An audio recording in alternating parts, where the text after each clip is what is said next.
Let's talk about Phrygian. So we know that the all-white note scale that starts on E is Phrygian,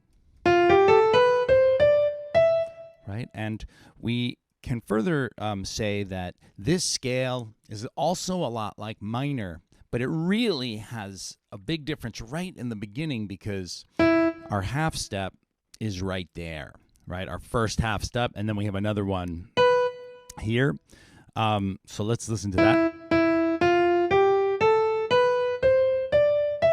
So pretty characteristic scale. And we can think of this similarly to the way we thought about Dorian as a variation on the natural minor scale. So on E here, if I just raise this one note, now I've got E natural minor.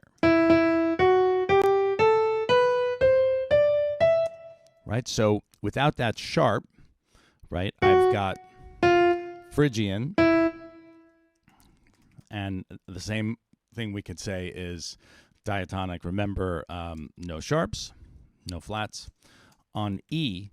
And you can think about getting there by either lowering the second degree of the natural minor scale or going the opposite direction than we did with Dorian. We're going to go flatward, either add a flat or take away a sharp. And in the case of this key, we don't need to change anything, right? We have no flats and no sharps. So this works with any key. I'll do one more just to keep this kind of moving relatively quickly.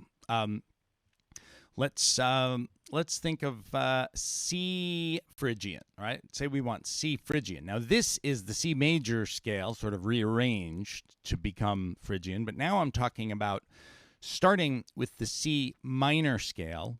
And we could start this one by putting in the key signature first, right? I'm going to put in 3 flats.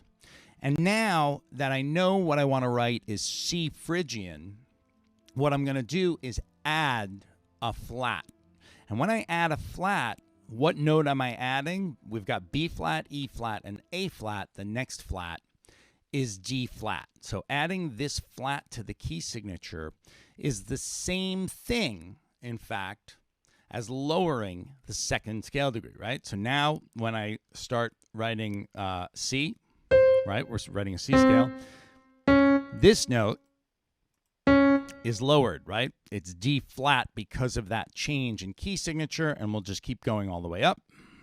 Oop, wrong values. Let's get that right. F, G, A flat, and B flat, back to C. And here's my C Phrygian scale. And again, the real characteristic sound of the Phrygian scale is it's a minor scale, but it's got this very characteristic half step right there. And we would call this, this is C Phrygian. Phrygian. And I would also say that this is diatonic, 4 flats on C, right? Which is just an alteration of the 3 flat diatonic scale that we would use for C natural minor. So when we think about the Phrygian scale, it's just a minor scale, a natural minor scale with a flat 2. And sometimes people talk about the Neapolitan chord, if you remember that, as the Phrygian 2, because if I build a chord on those 3 notes, D flat, F, and A flat, I have a major chord on scale degree flat 2. So that's Phrygian. Hope that helps. More soon.